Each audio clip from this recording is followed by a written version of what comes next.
Good morning mga kabayan. Dito tayo sa taas ng apartment ngayon.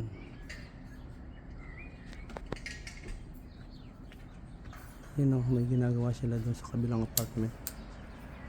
Nagre-repair sila ng apartment. Lalagay sila ng apartment.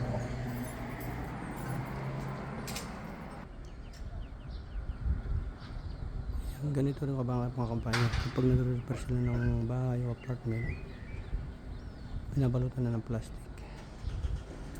Yan o. Habang tayo tingnan natin dun sa malapitan. Ito naman yung mga tinitirahan namin dito, mga apartment din. Kaya mga old model. Yung sa kabila mga bagong gawa na yan. Yan, tara baba tayo, tingnan natin yung nag-scaffold sa kabila. I-flex ko lang sa inyo kung paano sila mag-repair ng mga bahay rito tsaka mga apartment. Tatayuan muna sila ng scaffolding, tapos kukover na sila ng plastic para once na umulan hindi mababasa at secure yung mga nagtatrabaho. Yan, palabas tayo sa daan ngayon. Yan,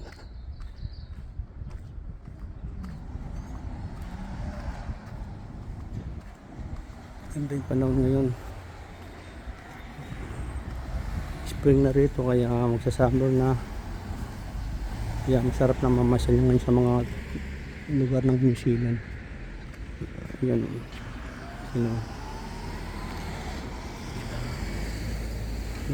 kapitan natin.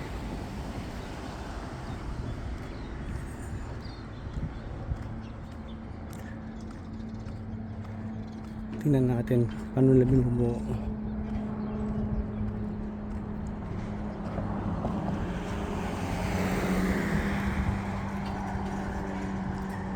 Ayun o, mga Pilipino rin yung gumagawa rito. Ayun o, nasa malapit na tayo kabayan yan. Ayan o. Hello kabayan, kumusta? Ingat ha, ingat. Yan o, mga kabayan pala yun o. Ingat sa harapan.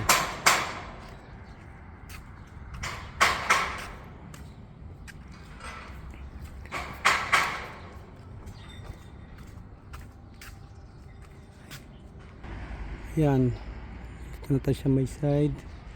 Ayan o, tingnan nyo mga kabayan, nakabalot na namang scaffolding yung apartment na isang building.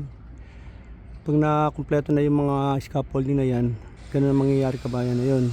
Sa kabilang building, nabalutan na ng plastic. Ayun o, ganyan sila mag-ano rito, nag-repair ng mga building at saka mga bahay, apartment.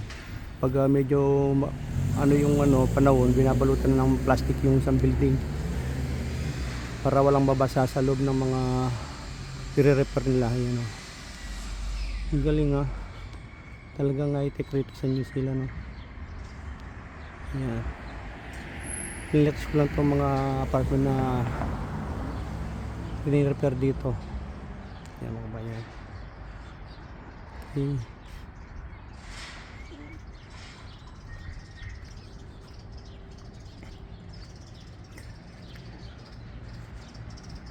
Hanggang dito na lang yung aking video mga kabayan. Thank you for watching and please like and share at paki-hit na rin yung notification bell para lagi kayong update sa aking video. Maraming salamat kabayan, ingat palagi, bye.